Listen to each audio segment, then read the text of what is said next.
on maybe the last part, it really, I think we have to reflect upon the day. And I just want to sort of share 2 or 3 things that struck me in a very strong way, which then I could use some of you to reflect about some of those questions. I think the first thing that really struck me was just this much more nuanced and complicated definition of the word infrastructure.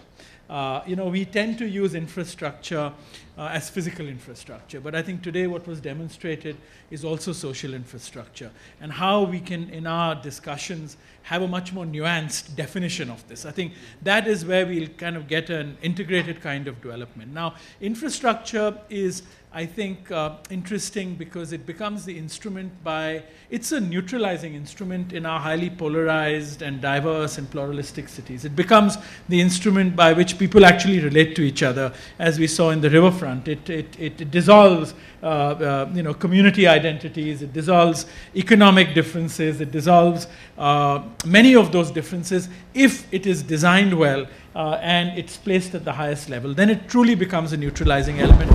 In cities that have subway systems, people are proud of those subway systems. Look what happened in Kolkata. Look at London. I mean, the subway system gives London greater identity than any single building. And so infrastructure in the emerging world, I think you should put that away. That is creating a lot of disturbance. Just put it away. So I think this sort of taking infrastructure seriously and bringing design to infrastructure in the broadest sense was something that struck me, whether it was the schools or it was the waterfront or it was other transportation systems that we saw in Medellin. Infrastructure also in the form of mobility, and I think Medellin is a very good example, becomes the best indirect form of subsidy. The direct forms of subsidies, and Mr. Suresh, I'd love you to reflect on this, as in HUDCO, etc., has a whole host of problems that goes with it. And when we start using transportation as an indirect form of subsidy, or housing, or public space as an indirect form of subsidy, it's far more effective in the ways communities connect and people get integrated into populations. So that was one broad issue that I think we should talk about. The second issue that really struck me in a very powerful way today was that I think every presentation was about urban design, about architecture, about planning, about conservation. There were no divisions in terms of the professional differentiations that became evident. I think whether we looked at the Rivak work, which is really heritage, conservation, or was it? I think it was planning, it was social advocacy, it was everything together. And this blurring of boundaries in the way we operate, I think then opens up incredible possibilities in terms of collaboration. So the project Bimal shared with us, and he ended by acknowledging the many people that were involved, naturally, because it was planning, urban design, water management, public space, it was everything all together. And I think what's been wonderful, if you have to look at design and social capital, or design or society, or the social as material for design, for society, for the built environment, I think to put away somehow the biases and the baggages that we carry as different professionals, I think for me that was a very, very powerful lesson today. And then the other few things that came up which we can reflect about is a question of accountability, capacity. And I think, Mr. Ramachandran, you were talking, and we might begin with you and Mr. Suresh, when you talked about the JNRUM, my impression is that one of the reasons that the megacities hogged up so much of that money, in a sense, was that in smaller towns, the capacity to even propose and imagine, as you were saying, that the development plan becomes the instrument to imagine aspirations, can't happen because capacity doesn't exist. Or I think the buses get invested in because the larger imagination and the complexities that someone like Bimal went through or played a leadership role in to rally people to make a vision, to represent it, is dependent on capacity. And so I'd like you to, and Mr. Suresh too, because you both have been very much part of this process, to reflect on this question of accountability and the question of capacity and what that has meant specifically for the JNRUM, but also HUDCO indirect subsidies versus direct subsidies. I think, can you hear me? Yeah. This point about megacities, I would make a distinction there. I talked about the mission cities. And when the mission itself was structured it was made absolutely clear that the focus will be on the 65 mission cities. And those mission cities got their allocations in proportion to the urban population. So there was a clear-cut policy as far as allocation is concerned. It was not that if Mumbai came forward first, they got the project, or some other city, if it did not get the project. And the focus really was on the mission cities, but at the same time, in the also ran category was the smaller towns. Of course, when the mission 2 comes, there is a general feeling that let's do away with this mission city focus and let every city or town be entitled to taking assistance. I think it will be 4,000 plus. We are excluding the census towns, that big category. So it will be 4,000 plus. Then naturally it gets linked with the capacity. A Mumbai or a Delhi has a capacity. But compared to that, if we talk of any small town, I don't know, whichever small town we take up, Hapur maybe, or whichever the town, if that's your favorite. We have this 4,041 local bodies, and at one end is Mumbai's and the like, and other end is Hapur's. There are even local bodies which has population of 15,000, 20,000 and all that. They are also notified urban local bodies, where they manage everything through maybe one junior engineer and a host of conservancy staff. That's the type of local body staff which they have. So the point about capacity building, in fact, if there is one lesson from implementation of the mission and why it overshot the 7-year period is because the cities do not have the capacity. As I said, we started in the vacuum. Suddenly here was a big program meant for cities, and they started running here and running around to find out who can structure my city development plan, who can structure my project. So naturally consultants came in. Consultants did a certain job with due regards to them. They produced documents and they left the scene. So again, the question of stakeholder participation, which is not inbuilt in our scheme of things. That's where the mission reform talked about something called an area sabha, which is at a level lesser than that of the corporator or the councillor, at the polling booth level, where people should have an opportunity of participating in the process of building my city. But except for one state of Andhra Pradesh, which legislated for area sabha, no other state decided or wanted to take the initiative of having a level below the corporators, because that challenges the position of the corporator or the councillor. So these problems are there in our scheme of things. I think democracy, though it's a beautiful system, it has its own problems also. So that takes us to the point about capacity which you referred to. The 12th plan talks about capacity building, and I had chaired the group which has given a huge report about what all we need to do in terms of capacity building. The first major step which states have to take is to have a relook at the cadre structure of local bodies and take a decision about restructuring the cadres. Today we talk about public-private participation, urban transportation, changed urban planning, solid waste management and things like that. For all that, the type of expertise required at the local body level is just not there. So capacity building is in focus, a call has to be taken. Of course, it gets linked with a whole lot of other issues of are we prepared to empower the third level of governance and things like that. It's a political call as I see it. And there probably again the citizens also come in if citizens want to contribute to that process. I think I'll hand over to Mr. Suresh. Yeah, and just before he speaks, because one of the things where the JNRMU hasn't really made much headway is the sector of housing. And I think it's related to some of the questions that you've already linked, but I just wanted to put that on the table because of your expertise and experience too. Yes. Could take one. Thank you. What I would like to say is, you rightly started with the subject on infrastructure.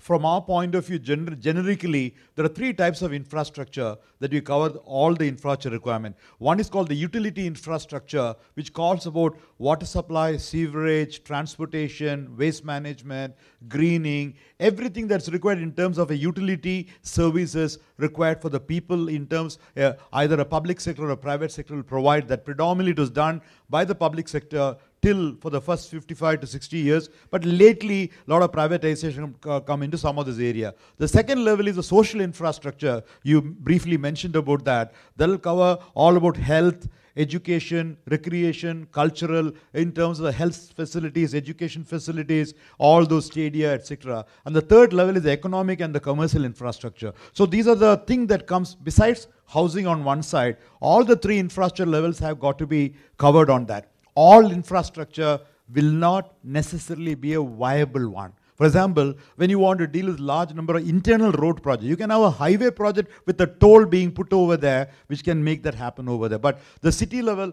infrastructure on large number of things need not necessarily. That's where some amount of subsidies will come. A water supply scheme for a city of a very large nature of around 15 million population, as against a small of the order of around, say, 3 lakhs or 300,000 population. If you really look into that particular thing, you require substantially, different segment will do it. Commercial people will pay, industrial people will pay, the richer people will pay, middle income can pay, but not the weaker section and low income. That's where you require some amount of subsidy coming. Somebody has to pay. A lot of cost is being incurred for all this capital intensive project. How will you make up? So what will be the type of viability, Bimal rightly put it, how are you going to pay such a large amount of infrastructure, even on a Sabarmati project? How beautifully he brought it out, while initial amount of funding from institutions like HUDCO, government funding, state government funding, local government funding over there, that 14.7% of the commercial space being generating using land as a resource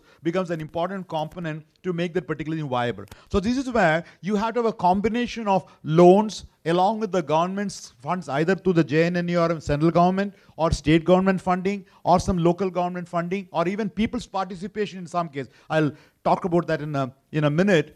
And also very importantly, what is called viability gap funding, especially infrastructure all over, wherever you have shown those big infrastructure, whether it's China's infrastructure or big countries' infrastructure, which was mentioned by Salhotra, the substantial amount of the federal government as well as directly pumping in, because they know that infrastructure creation is going to create the right level of impetus for the whole, it actually pump primes the whole economy as done in the whole US or whatever. So it has not happened to this full extent. So a major extent, 125,000 crores is not a small amount. It's a very major achievement according to first time in 67 years we got so much amount of money for the urban sector. Now, but that has been leveraged to with additional loan component and other related things which has got to be also brought into the particular picture for the development. You rightly brought out the thing that while some good initiatives have happened in infrastructure level on roads, buses, BRT is an excellent example for which you'd like to salute all those people who are behind that. There are so many areas on water supply and sewerage and waste management also. Some good initiatives have taken place. But I do agree housing has not received the same amount of impetus, because as you would have seen, JNNE has got two components, the urban development component which the Ministry of Urban Development was looking after. The housing was looked after by the other ministry, the sister ministry is called the Housing and Urban Poverty Alleviation Ministry. But there again, they only touch the lowest segment of the slum housing component, which is now given a new naming called the Rajiv Awas Yojana. Effectively only the slum housing under the urban basic service for the poor and integrated slum development program really came in that particular thing. But we have to cover, as I always say, the 1, 2, 3, 4 rule of 1 house for the high income, 2 house for the middle income, 3 house for the low income, and 4 house for the weaker section. We got to concentrate on the 4 plus 3, 7 of the 10 houses. You don't have to worry about the luxury housing and the premium housing. But the social housing and the affordable housing segment is a very critical segment. We got to really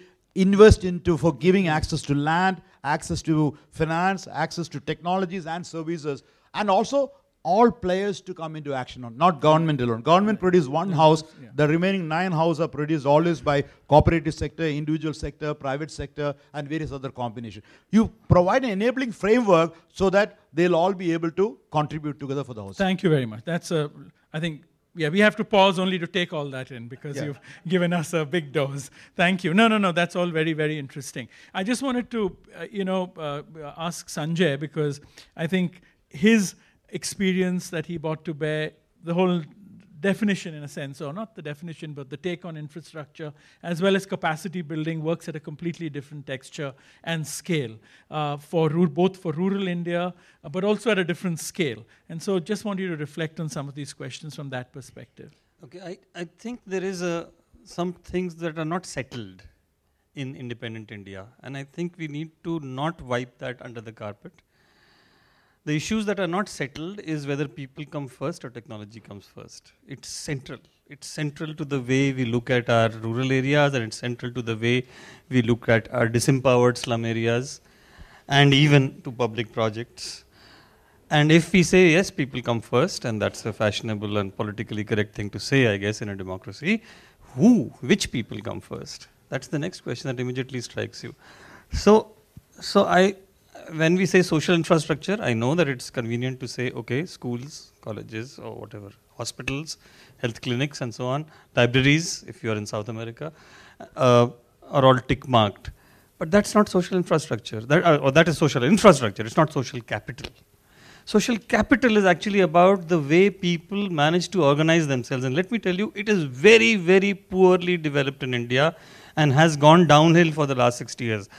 I don't have an experience directly of 60 years because I'm not that old yet, but I'm getting there. But I can say that as I worked in rural areas, not first in Rajasthan, then in Andhra Pradesh, Bihar, Odisha, and Haryana, and I worked in probably about 1,000 villages all over the country, I discovered that as time went by, the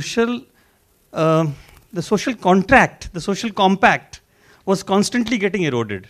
I worked in tribal societies where people could quickly come to terms with very confident decisions about what they wanted as common property. And that's what social capital is about. The ability to negotiate with each other and say, this is the right thing for us to do, let's go ahead and do this together. Versus the whole difficulty I had later, a decade later, in Shadipur Basti, right here in New Delhi, where it was overgrown with local politics, with the politics of drugs and alcohol, with the politics of women disempowerment and unsafety on the streets and all that kind of thing. So it's very complicated. Let's not fool ourselves. We will create an India with great public transport, photographable infrastructure and so on, but we may still create a completely unsafe and unhappy India. I don't think we should ever measure our achievements by those. Yeah. No, I think that's really well said, because that, I think, raises another point. I think I was struck by one presentation which emphasized only bottom-up.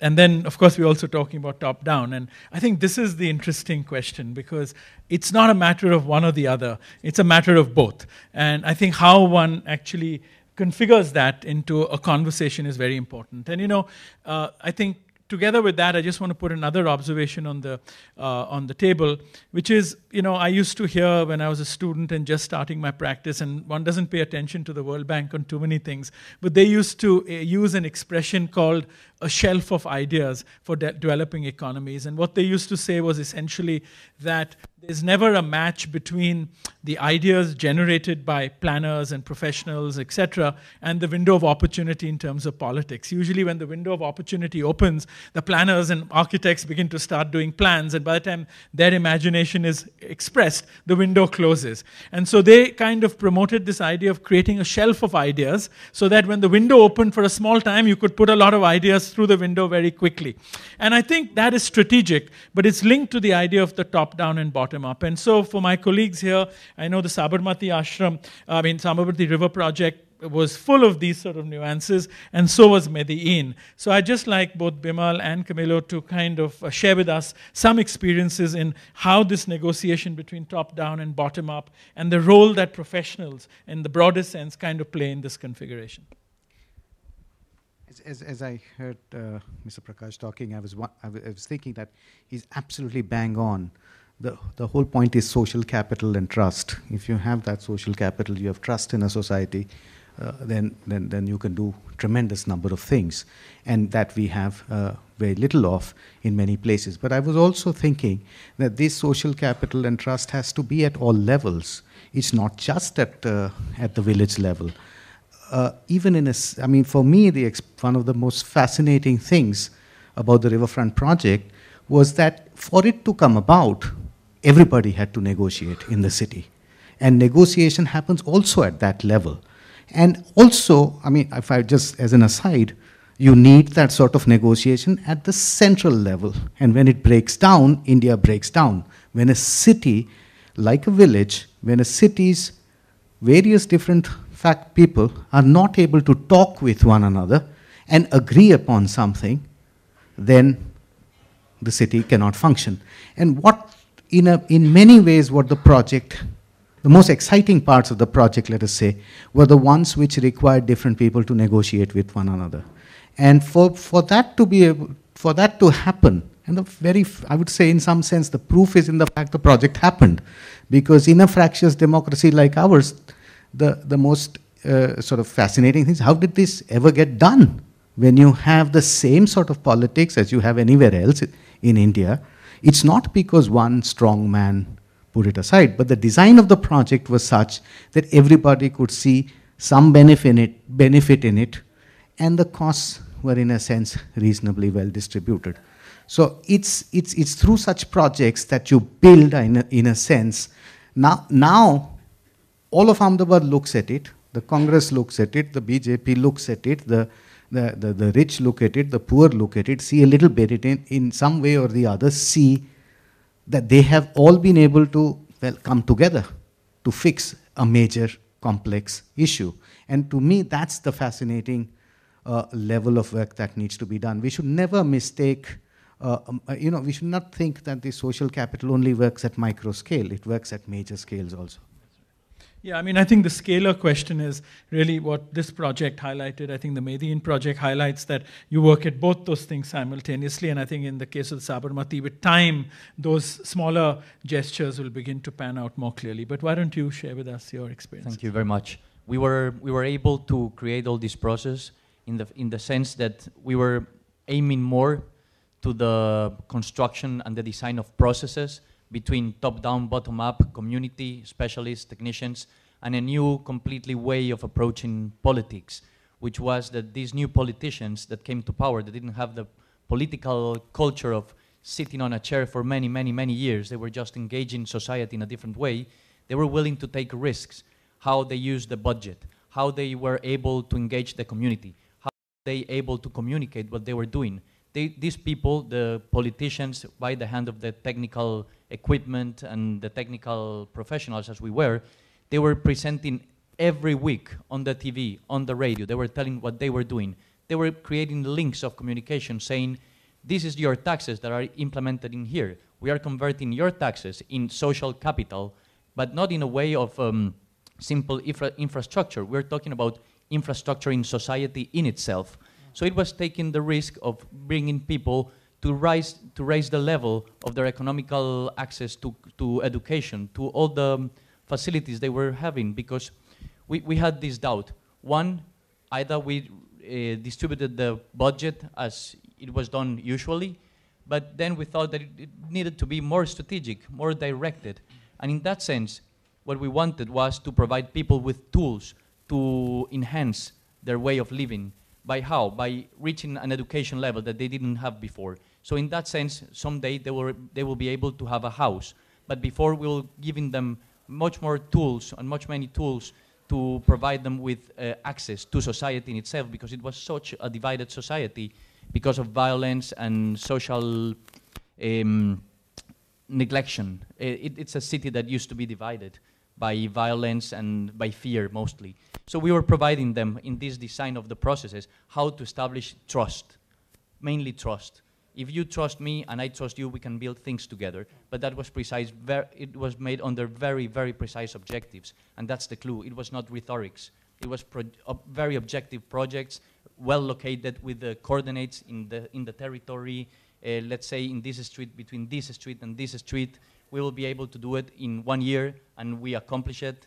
So each one of the projects have a management, a director for each one of them. So in that way, we could reach the goals that we created before.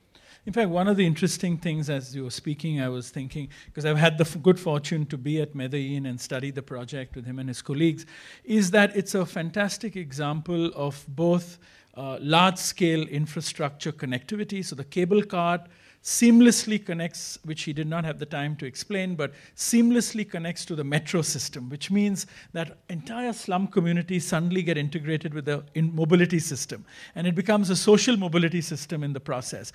But it has that scale of operation, but it also has acupuncture operations, where in some empty plots, 2-3 slum houses were moved and a library was put. Something else was moved and public amenities were put. And so this ability that I think they managed through the leadership in the governance structure for mayor, and therefore the accountability thing is much clearer, to work at both these scales simultaneously. We seem to otherwise oscillate between the two scales and often sort of fall between the two stools in a sense, especially in a mutinous sort of fractious democracy. Mr. Salhotra, I mean, I think in your first part of your presentation, because the second part was particularly about a product, the first part you covered a lot of these issues which actually straddle everything that's being discussed. So I just thought if you had any reflections on some of the comments that have been made.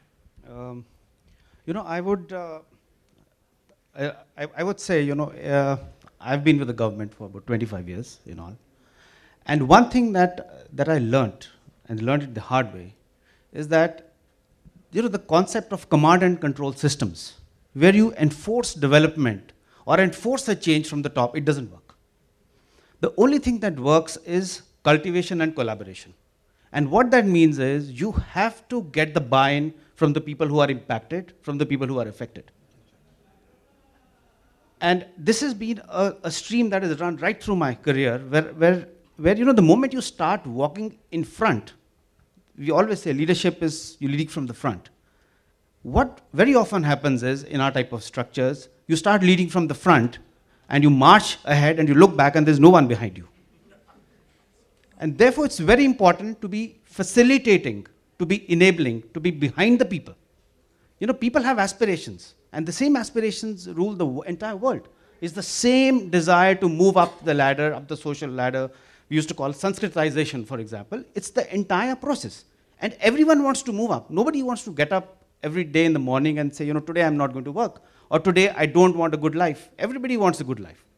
And for change to happen, we have to set up enabling frameworks, and that's I think the broad tenor that